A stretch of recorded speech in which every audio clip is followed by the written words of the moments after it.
입니다. 오늘 소예언서 네 번째 시간입니다. 아모스 말씀이고요. 제목은 예배인가 아니면 쇼인가, 예배인가 아니면 쇼인가 라고 하는 제목으로 하나님 말씀 증거하도록 하겠습니다. 우리 옆에 한번 인사 나눌까요? 샬롬이라고 인사 한번 나눕시다. 시작. 샬롬, 샬롬. 어떻게 여러분 한 주간도 말씀 안에서 잘 보내셨는지 궁금합니다. 이따가 목장 모임 때 오늘은 설거지 저하고 안사람하고 할 테니까 여러분 설거지 신경 쓰지 마시고 끄시고 목장 모임 때 함께 오늘 말씀도 나눠주시고 또 기도 제목도 잘 이렇게 좀 나눠주시길 바랍니다. 저는 지난 한 주간에 저에게 가장 큰 이슈는 두 가지인데 노회일이었습니다. 노회 관련된 일들로 시간을 좀 보냈는데요. 지난번 이렇게 수양에 다녀와서 제가 회개도 하고 총무도 맡고 뭐 그래서 회개 감사보고를 받으러 다녀왔어요. 이렇게 감사보고 받는데 이렇게 떨려요. 잘못한 것도 하나도 없는데 이렇게 마음이 긴장이 되더라고요. 회개 감사 받으러 좀 다녀왔고요. 또 우리 시찰회 모임이 금요일 날 있었습니다. 그래서 우리 한 20교회 목사님 계시는데 한 11교회 목사님 오셔서 목사님들하고 같이 또 교제하고 또 필요한 서류 받아다가 이제 저희 노회에 올리고 또 시찰회에서 서기를 맡고 있어서 이런 거 서류 작업 도와드렸습니다. 목회자분들하고 이야기를 나누면서 교제하면서 여러 가지 유익이 있습니다. 저 개인적으로 저 개인적인 고민도 많이 있겠죠. 그 중에 가장 중요하고 제가 가장 많이 하는 고민 중에 하나는 한 주간 동안 거의 그 기도와 그 고민이 제 머릿속에 늘 있는 것 같아요. 어떻게 하면 목회를 더 잘할까라고 하는 고민이에요. 이 목회 현장에 대한 고민이 제게 참 많은데 저 꺼도 될 것 같아요. 네. 참 많은데 우리 같이 교제하시는 목사님들의 고민의 이야기를 같이 투닥거리면서 이야기를 듣다 보면 상당히 유사하다는 것을 좀 느끼게 됩니다. 도전도 받고 공감도 되고 개중에는 큰 교회 목회를 하시는 분들도 계십니다. 큰 교회. 그런데 또 작은 교회를 섬기시면서 얼마나 그분들이 열과 성을 다해서 예배하는 그 목회를 하시는지 몰라요. 도전이 되고요. 또 우리 교회도 좀 저렇게 했으면 좋겠다. 제 자신도 저렇게 좀 따라했으면 좋겠다. 이런 도전이 되기도 합니다. 저희 시찰회 목사님 중에 한 분은 안산에서 목회를 하세요. 시찰회가 보통은 지역 중심인데 저희는 무지역 노예이기 때문에 흩어져 있어요. 이렇게 춘천에서도 오시고 안산에서도 오시고 저희 쌍문동에서도 오고 이번에 책을 한 권 내셨습니다. 3040 심폐소생이라고 하는 책이에요. 상당히 직설적이죠. 3040이 교회 안에서 이 세대가 거의 죽어가는 세대더라는 거예요. 그래서 이 세대를 어떻게 하면 일으킬 수 있을까? 그 목사님이 제 안사람하고 동갑이에요. 그러니까 젊은 목사님이죠. 그런데 그 교회 안에 목사님은 나이가 많은 분은 5분밖에 안 계시대요. 뭐 교회가 한 400명 정도 되는 규모인데 책을 내셨어요. 안산 동산교회라고 분립하신 목사님이신데 그렇게 또 사역을 잘하고 계십니다. 도전이 되는 거죠. 도전이. 또 어떤 분은 집에서 예배를 드리셔요. 가정 목회를 하셔요. 교회가 한 2개, 3개 본인 가정 포함해서 함께 신앙 공동체를 신실하게 잘 섬기고 계셔요. 그런 분도 계시고 또 이제 춘천에서 오신 분은 또 작은 공동체인데 학원을 하시면서 같이 하시고 여러 목사님들을 배우면서 도전이 되고 그리고 공감도 되는 또 위로도 되는 그런 것을 경험하게 됩니다. 기쁨의 교회는 그러면 어떻게 해야 될까? 계속 저의 질문은 거기에 좀 머물러 있습니다. 어떻게 목회하는 것이 하나님께 기쁨이 되고 또 우리 성도들에게 유익이 될까라고 하는 거예요. 우리 성도들의 믿음은 날마다 한 걸음씩 하나님 기뻐하시는 믿음으로 자라나가고 있는가? 어떻게 내가 목회를 하면은 우리 성도분들을 더 잘 섬길 수 있을까? 라고 하는 그 고민 때문에 제 머리가 이렇게 하얗게 신 것 같습니다. 좌우간 여러분 우리 기쁨의 교회도 사실은 교회는 건물이 아니죠. 교회는 뭐예요? 뭐가 교회예요, 여러분? 교회는 그래 맞아요. 교회는 우리 자신입니다. 한번 따라합시다. 교회는 나 자신이다. 내가 곧 교회다. 아멘. 동의하십니까? 그렇습니다.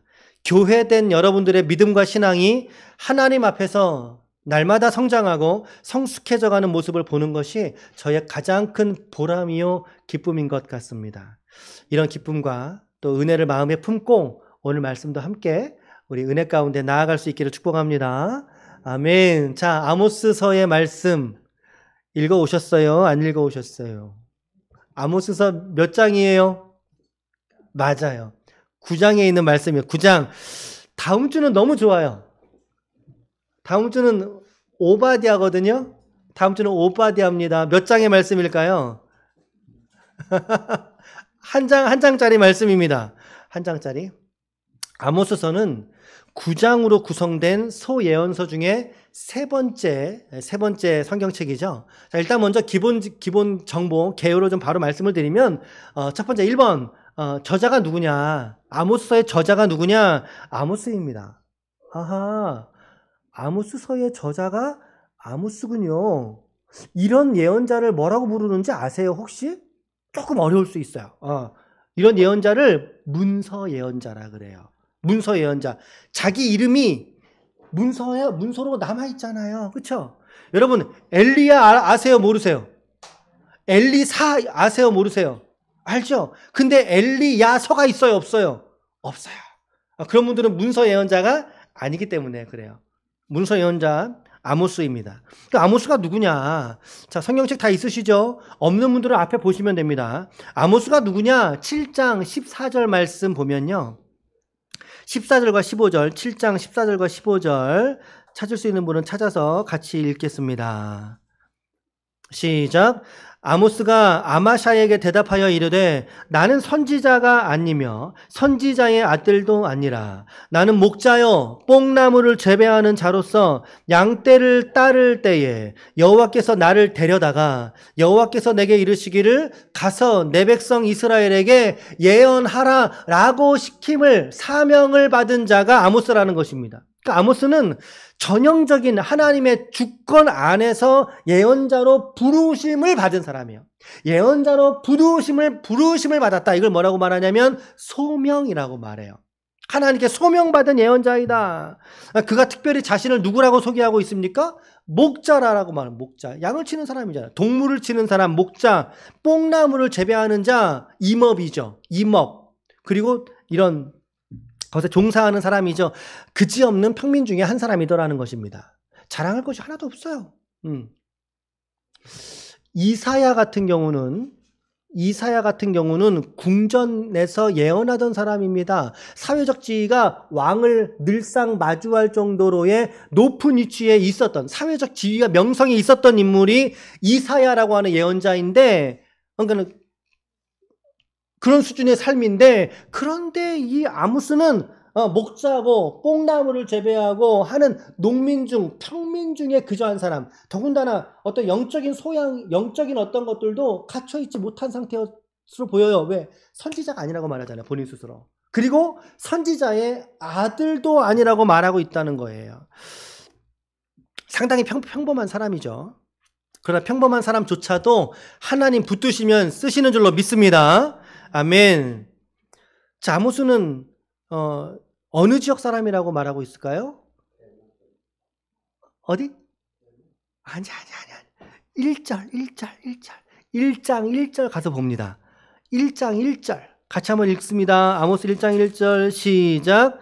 유다왕 우시야의 시대 곧 이스라엘 왕 요아스의 아들 요로보암의 시대 지진전 2년에 드고와 목자 중 아모스가 이스라엘에 대하여 이상으로 받은 말씀. 어느 목자라고? 어느 지역 목자예요? 드고와. 드고와가 어디예요? 사진 하나 보겠습니다. 드고와는 좀 보이세요 지금? 그렇죠. 여기가 예루살렘, 베들레헴 아래쪽으로 드고와가 요 지역에 위치하고 있어요. 그러니까 어느 지역 사람인 거예요? 북이스라엘이에요? 남유다예요? 그렇죠. 남유다 사람인 거죠. 남유다 사람. 지역은 저 위치입니다. 저기서 내가 목자를 하고 있을 때 어느 날 갑자기 하나님께서 그를 부르셔서 그를 예언하라라고 사명을 주시더라는 거죠. 아모스라고 하는 이름의 뜻은요, 짐을 짊어지다라고 하는 뜻입니다. 짐을 짊어지다. 그러니까 어떻게 보면 그의 이름과도 상당히 같은 삶이라고 볼 수 있겠죠. 호세아의 아내 이름이 뭐였습니까? 호세아의 아내 이름이 뭐였습니까? 고멜. 고멜의 이름의 뜻은 뭐였습니까? 완전하다는 뜻이었거든요. 근데 사실 그렇지 못했죠. 근데 오늘 이 아모스는 짐을 지다, 사명을 받다, 사명을 받아 예루살렘의 이스라엘에게 하나님 말씀을 선포하다라고 하는 측면에서 참 잘 어울리는 그런 이름이라고 생각이 됩니다. 남유다 출신인데 두고 하니까, 그런데 예언은 어디서 했느냐? 북쪽 이스라엘로 올라가서 예언했던 사람이에요. 특별히 베델에서 예언했던 것으로 보여집니다. 자, 이제 연대기를 좀 볼게요. 연대기를 보면 우리 방금 읽었던 1절 말씀을 잘 보세요. 거기 두 명의 왕이 나오죠. 두 명의 왕의 이름이 나와요. 누구 나옵니까? 유다 왕이죠. 유다 왕 우시야. 그리고 북이스라엘에서 누가 왕이에요? 그렇죠. 요아스의 아들 여로보암의 시대니까 남유다에서는 우시야, 북이스라엘에서는 여로보암 시대에 활동했던 사람이더라. 그런데 자, 연대기 한번 볼게요. 연대기를 보면 남유다의 우시아의 연대기는요, BC입니다. 792년에서 740년까지의 재위 기간을 갖고 있고요. 그리고 이제 북이스라엘의 여로보암은 2세인데 그의 치세는 언제냐면 793년에서 753년입니다. 그래서 이 두 왕이 함께 통치하고 있던 시기를 압축해보면, 서로 중첩하고 있던 시기를 압축해보면 대략의 많은 사람들은 BC 760년 어간으로 추정을 하고 있어요. 여기 대부분 합의를 하고 있는 부분입니다. 그래서 우리 성경책에 보면, 혹시 여러분 성경책 어떻게 나와 있어요? 저작 연대기 어떻게 되어 있습니까? 그렇죠. 많은 사람들이 이 기간쯤으로 합의하고 있는 연대기입니다. 가장 많이 합의를 하고 있어요. 만약에 760년이라면, 그러니까 결국은 이스라엘은 이런 아모스의 예언을 받았습니까? 받지 못했습니까? 받지 못한 거예요. 왜? 약 40년 후인 BC 722년에 북이스라엘은 멸망해버리잖아요. 이 예언을 그들이 성실하게 받았다라면 멸망을 피해갈 수도 있었겠지만, 약 40년이 지난 이후에 북이스라엘이 멸망한 것으로 보면 아모스의 예언을 그들은 받지 않았던 거예요. 자, 연대기 이렇게 좀 정리를 해볼 수 있습니다. 그럼 이 연대기 상에서의 그들의 시대상이 뭐였을까? 여러분, 너무나 아이러니하게도 북이스라엘의 여로보암 2세 치하의 북이스라엘의 경제권은요, 제2의 전성기라고 불렸던 때예요. 제2의 전성기. 가장 많이 화려하고 군사적으로 강력하고 경제적으로, 정치적으로 부와 명성을 누리고 있을 때라는 거예요. 북이스라엘이 그때가. 근데 아이러니한 것은 이런 경제적인 번영을 그들이 살았음에도 불구하고 그 땅에는 무엇이 판을 치고 있었느냐? 사회적 불의, 부정, 부패, 빈부격차, 심지어 인신매매, 종교적인 타락이 이루 말할 수 없을 정도로 그들은 퇴락해 있던 시점이라는 거죠. 제가 이제 앞서서 오늘 지금 4번째 시간이니까 앞서서 말씀을 드릴 때도 드렸지만 문서 예언자들은 이들은 대부분 이 북이스라엘과 남유다라고 하는 국가들이 멸망과 관련된 즈음에서 활동을 했던 예언자라고 말씀을 드렸습니다. 그렇죠? 아모스도 마찬가지였다는 거죠. 이와 같은 연대기. 이후로 한 30년, 40년이 지나고 북이스라엘이 멸망하게 되는 이 상황 속에서 아모스가 예언을 했던 것입니다. 자, 저자 좀 말씀드렸고, 또 연대기 또 소개를 해드렸어요. 자, 그럼 이제 기록 목적이 뭐냐? 기록 목적. 대부분의 예언서들이 비슷한 기록 목적을 가지고 있는데요. 앞에 보시면 돼요. 북이스라엘 백성들의 죄와 그로 인해 피할 수 없는 심판을 선포했다. 피할 수 없는 심판. 그리고 회개를 촉구하고, 그리고 메시아를 통한 구원과 회복의 약속을 최후에는 바라보게 하는 것이 이 아모스서의 목적이라는 거예요. 이게 기록 목적입니다. 자, 이제 우리 1장으로 가봅시다. 1장으로. 자, 아모스서의 본문 구조에 대해서 이제 좀 소개하면서 좀 메시지들을 중간중간 단락마다 좀 찾아보는 시간을 갖겠습니다. 자, 본문은 이제 9장까지인데 1장과 2장은 이방 나라들과 이스라엘에 대한 심판 예고입니다. 심판 예고. 자, 아모스가 1절 말씀해 보니까 자기소개를 한 거예요. 내가 누구냐? 드고와 목자 중에 한 사람이더라. 내가 활동한 시대는 우시야 왕과 여로보암 시대가 함께 있던 중첩해 있던 시대에 내가 활동했어. 이 이야기를 자기소개를 하고 난 이후에 곧장 등장하는 것이 뭐냐면 뭐가 등장해요? 심판의 말씀. 요엘서하고 상당히 유사하죠. 지난주에 보았던 말씀하고. 자기소개 있고 바로 심판 말씀이었잖아요. 오늘 말씀도 마찬가지예요. 자, 3절 보세요. 3절. 3절에 보면 여호와께서 이와 같이 말씀하시되 3절 위에 소제목 어떻게 되어 있습니까? 이스라엘의 이웃 나라들에게 내리는 벌. 하나님이 그 나라들도 심판하신다라는 거예요. 그러면서 3절 누구의 죄지요? 3절 누구의 죄인가요? 다메섹의 서너 가지 죄로 말미암아 이들을 심판하신다. 6절 보세요. 6절에 보면 어느 죄악을 찾습니까? 6절은 가사의 서너 가지 죄로 말미암아. 9절은요. 두로의 서너 가지 죄. 그렇죠? 그 다음에 11절 에돔, 13절 암몬, 그리고 2장 1절 모압. 쭉쭉 이어지고 있어요. 주변 국가들에 대한 심판이 이어지고 있어요. 그런데 정작 아모스가 말하고자 하는 것은 주변 나라들이 멸망한다는 걸 말하고 싶을까요? 아니면은 아모스의 주된 심판은 누구를 향한 심판일까요?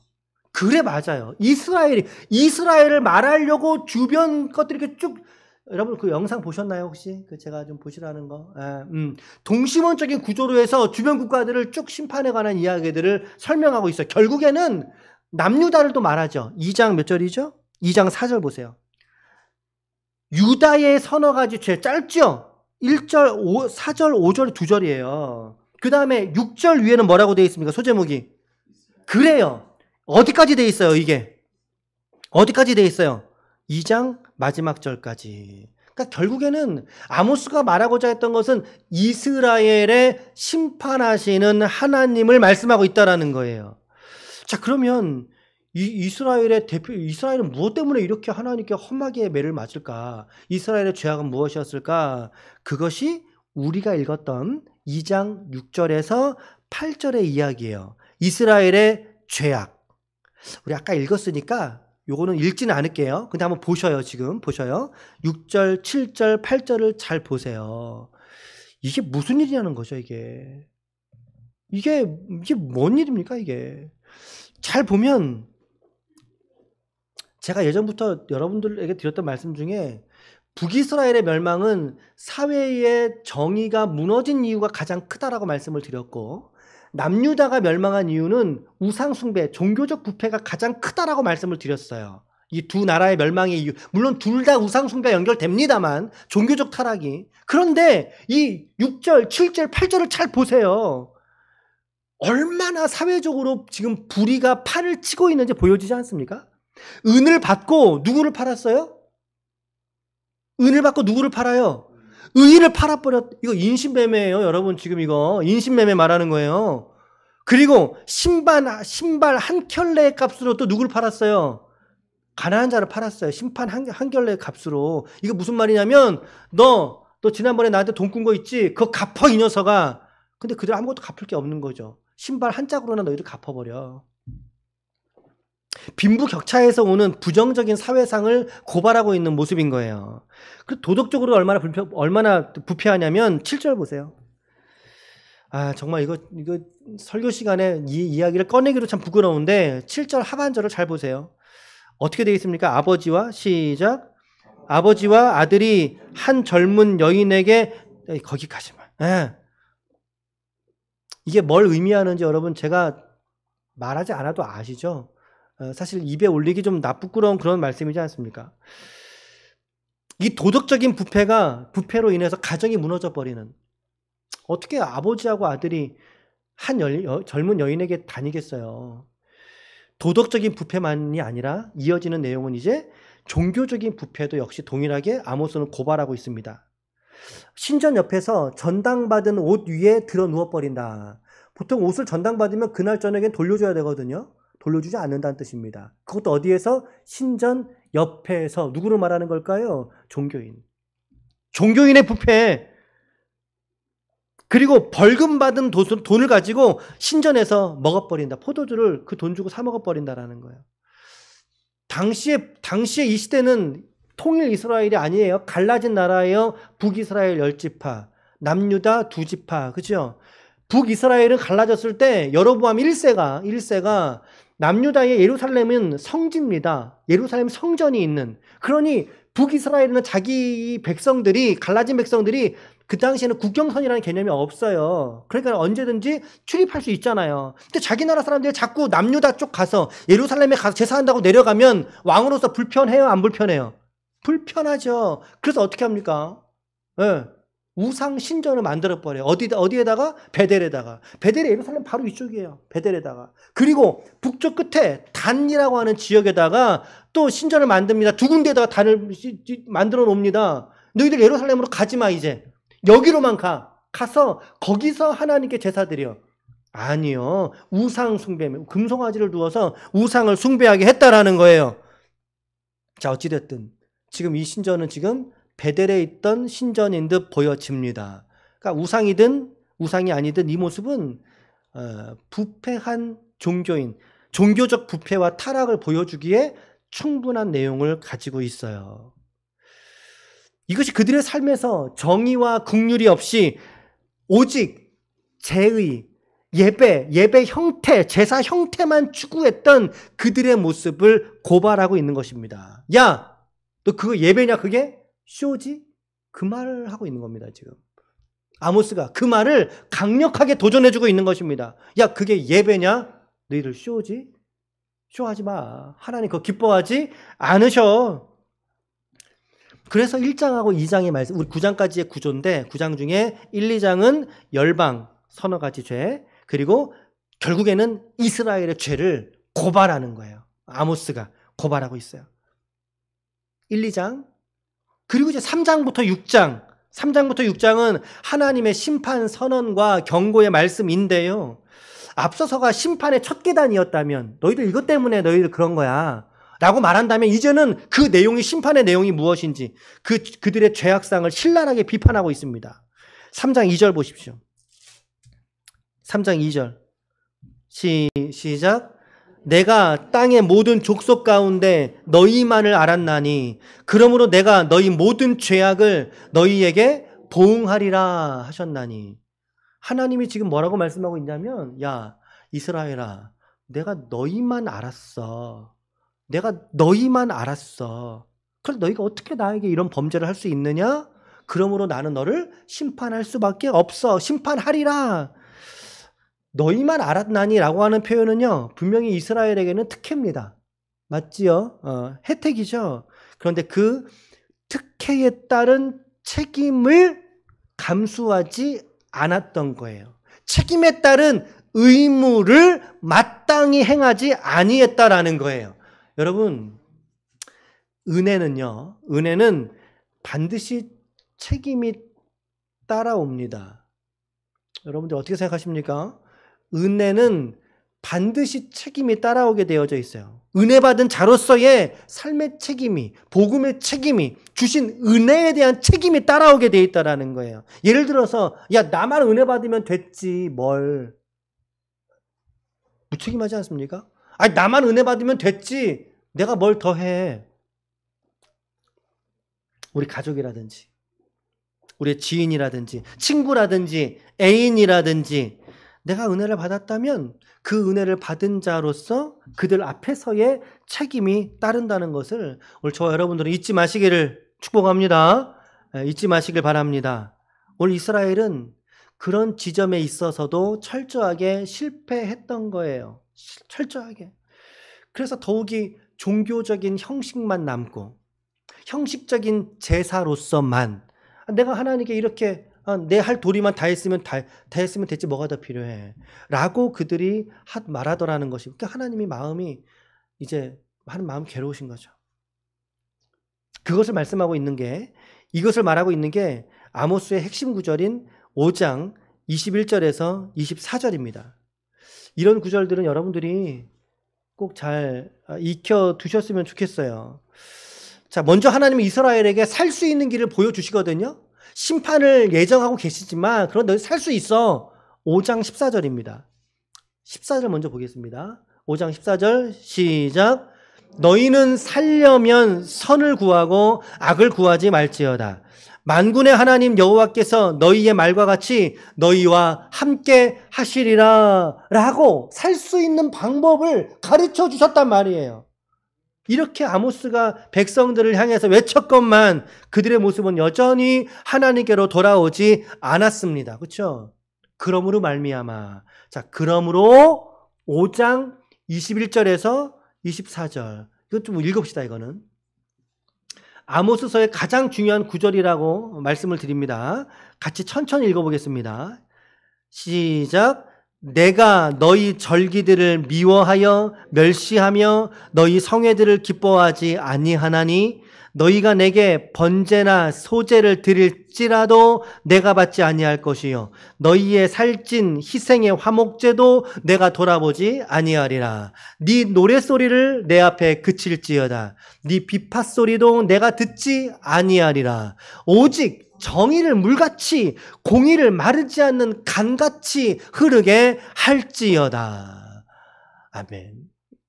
핵심 구절입니다. 아모스서의 가장 중요한 구절입니다. 하나님이 이들이 드리는 절기를 미워하신대요. 미워하신대요. 예배를 기뻐하지 않으신대요. 번제 드려요. 소제, 희생제, 심지어 화목제조차도. 화목제 뭡니까? 하나님, 나 하나님하고 친하게 지내고 싶어요. 예. 우리 다시 관계를 회복합시다, 하나님. 화목제예요, 그게. 근데 그 화목제조차도 하나님은 받지 않으시겠다라고 거절해 버리시더라는 거죠. 왜 그럴까요? 왜 그럴까요? 앞서 보셨죠? 그들의 죄악상, 그들의 불의함, 그들의 부정과 부패에서 한 발자국도 움직이지 않는 그들의 모습. 임에도 불구하고 너희들이 내게 와서 예배 드린다고 경건한 척하고 있니? 그럼에도 불구하고 내게 와서 지금 제사 드린다고 화목제 드린다고 나하고 친하게 지내자고 너희들 내게 말하고 있니? 하나님 그 모습인 거예요. 하나님께서. 어떻게 해야 될까요? 이들은 어떻게 하면 좋을까요? 그게 24절입니다. 여기 지금 오직이라고 되어 있잖아요. 오직. 그러니까 앞전 문맥은 받지 않을 거야. 하지마. 내가 듣지 않을 거야. 그런데 내가 너희에게 원하는 오직 한 가지가 있어. 그게 뭐냐? 이거 원하시는 거야. 이거 원하시는 거예요. 시작. 오직 정의를 물같이 공의를 마르지 않는 강같이 흐르게 해라. 이걸 먼저 좀 해라. 이걸 먼저 하고 내게 와서 예배를 드려라. 제사를 드려라. 정의를 먼저 회복하라는 거예요. 공의를 먼저 회복하라는 거예요. 정의와 공의가 무슨 차이점이 있을까? 두 가지는 밀접하게 연관됩니다.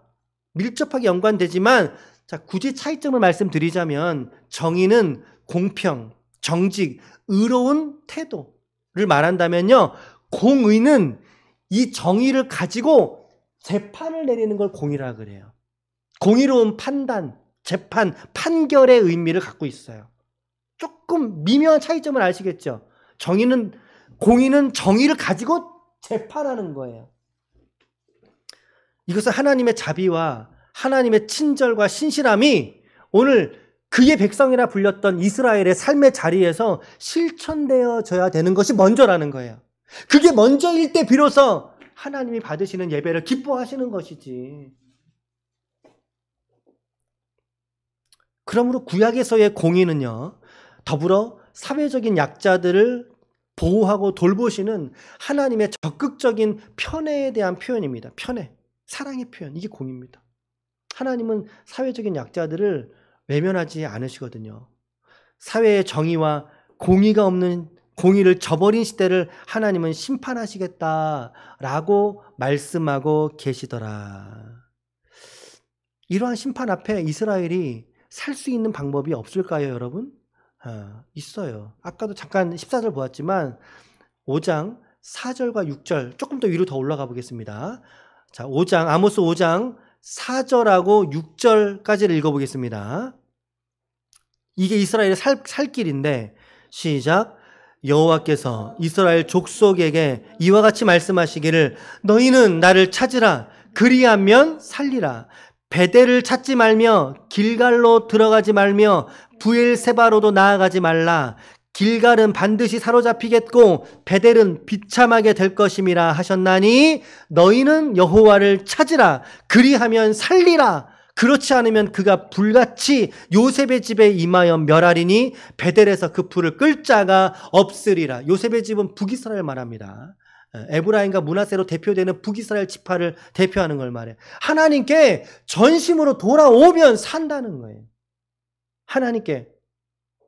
본문이 말하고 있는 베델, 부엘세바, 길갈 모두가 다 북이스라엘의 우상 숭배와 밀접하게 관련된 장소들입니다. 베델에서는 아예 성전이 있었고, 그리고 가서 하나님을 버리고 우상을 숭배하면 망한다라고 성경은 말하고 있어요. 오직 하나님께로 온전히 돌아오라는 것이죠. 그것만이 그들의 살 길인 줄로 믿습니다. 하나님께로 돌아오라. 이 말씀은 우리가 소예언서 2번째 시간에 살폈던 호세아서의 말씀과 너무나 정확하게 일치합니다. 자, 찾아봅니다. 호세아서 어디 있어요? 앞장에 있어요. 호세아서 14장 1절에서 2절 말씀이에요. 자, 오늘 방금 읽었던 이 아모스의 선언, 너희가 살리라, 하나님을 찾으면 살리라 라고 했던 말씀이 호세아에게서 어떻게 발견되는지 보자고요. 호세아서 14장 1절과 2절입니다. 시작. 이스라엘아, 내 하나님 여호와께로 돌아오라. 네 불의가 말미암아 엎드러졌느니라. 너는 말씀을 가지고 여호와께로 돌아와서 아뢰기를 모든 불의를 제하시고 선한 바를 받으소서. 우리가 숫송아지를 대신하여 입술의 열매를 주께 드리나이다. 아멘. 어때요? 맥락이 같지요? 똑같지요? 이러면 산다는 거예요. 입술의 열매가 우리의 제사보다 더 앞선다는 것을 호세아도 말하고 있고, 동일한 메시지를 아모스도 우리에게 동일하게 지금 알려주고 있습니다. 오늘 우리 지체들에게도 이 말씀 안에서 권면합니다. 주님께로 돌아오십시오. 하나님께로 돌아오십시오. 우리가 멈추었던 믿음의 발걸음이 있다면 다시금 돌아오십시오. 멈췄던 여러분 개인의 신앙의 결단들이 있다면 다시금 그것을 굳게 붙잡으십시오. 그것이 오늘 저와 여러분들의 영혼이 살아날 길이 바로 거기에 있는 줄로 믿습니다. 아멘. 그러나 이스라엘은 그럼에도 불구하고 돌아오지 않았어요. 망했죠. 북이스라엘이 몇 년에 어디에 망했어요? 이거 너무 많이 한다. 그죠? 어디에, 몇 년도에 어디에 망했어요? 북이스라엘이?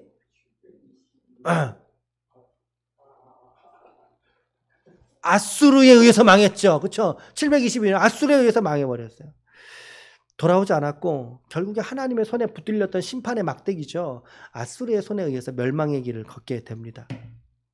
그들이 겪는 이 심판의 다양한 모습을 아모스는 5가지의 환상을 통해서 비유적으로 상징적으로 설명하고 있어요. 그게 7장 아모스서 7장에서부터 9장 10절까지가 그 얘기입니다. 환상이 나오는데, 자, 7장 1절 위에 첫째 뭐라고 돼 있어요? 아모스서 7장 1절 위에 여러분 성경책에 보면 첫째 메뚜기자, 4절 위에 둘째 불, 7절 위에 셋째 다림줄, 8장 1절 위에 여름 과일의 한 광줄기, 9장 1절 위에 5째 범죄한 날을. 그래요. 하나님은 이런 심판의 양상을 아모스의 다양한 환상을 주심으로 이 심판을 설명하고 계시는 거예요. 그들에게. 그러나 하나님은 이들에게도 여전히 소망에 대해서 말씀하고 계십니다. 소망 9장 8절 읽어보겠습니다. 아모스 9장 8절 시작.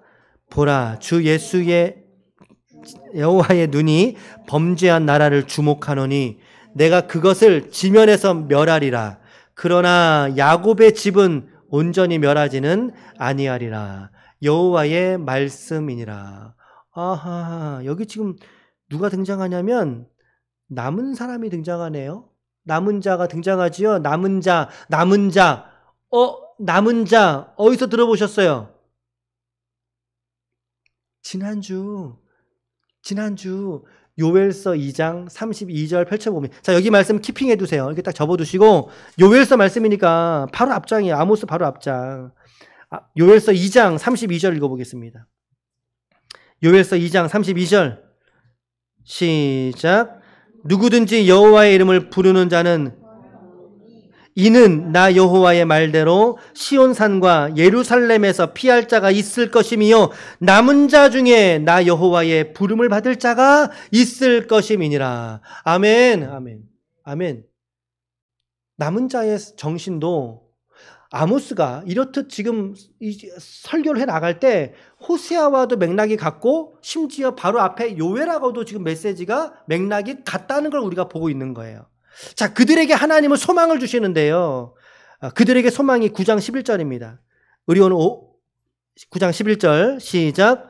그날에 내가 다윗의 무너진 장막을 일으키고 그것들의 틈을 막으며 그 허물어진 것을 일으켜서 옛적과 다시 세우시겠다라고 주님 말씀하고 계십니다.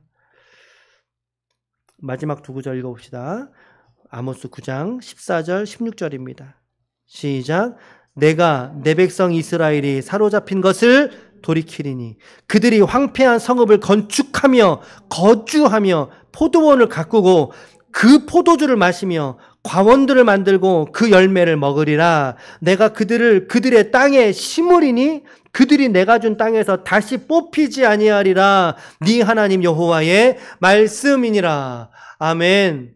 그래서 아모스도 사랑이 공의를 덮고 있는 모습으로 이 성경이 마무리가 되고 있어요.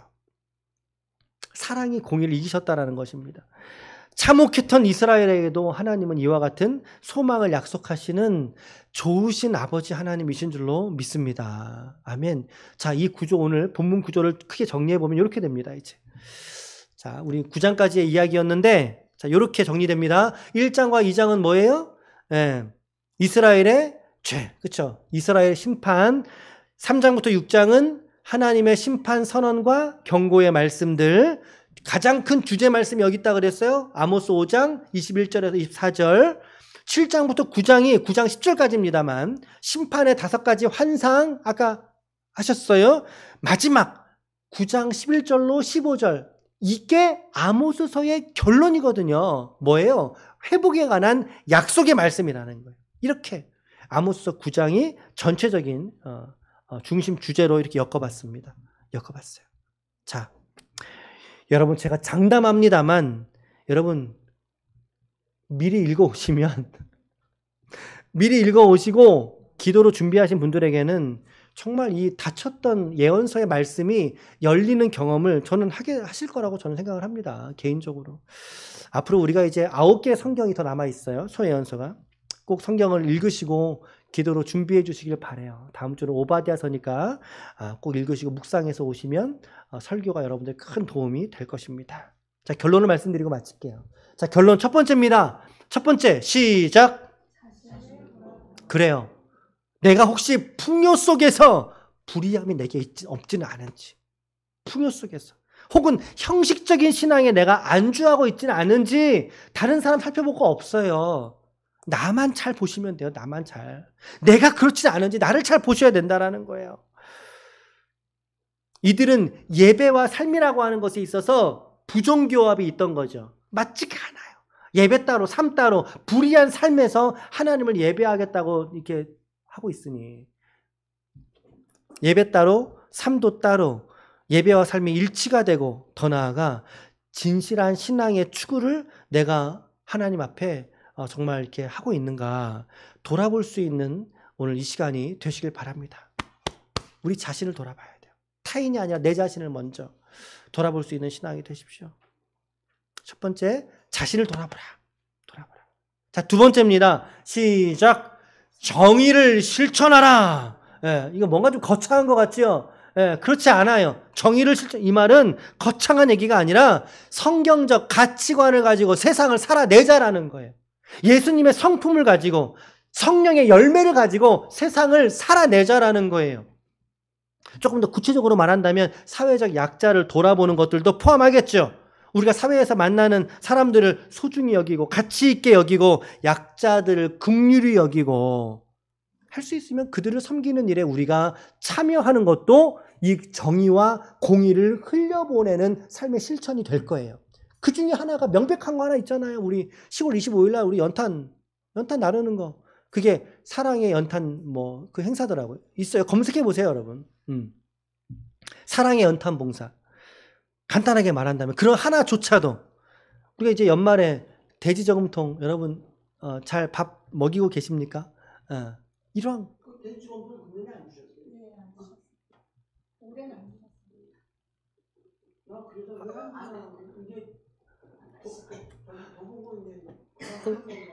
아니요. 안 드렸어요?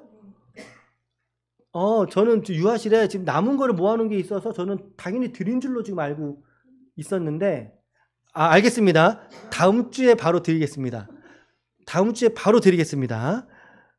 자, 정리해 봅시다. 자, 사랑의 연탄 봉사 올 거예요? 안 오실 거예요? 이거 대답이 없으시네요.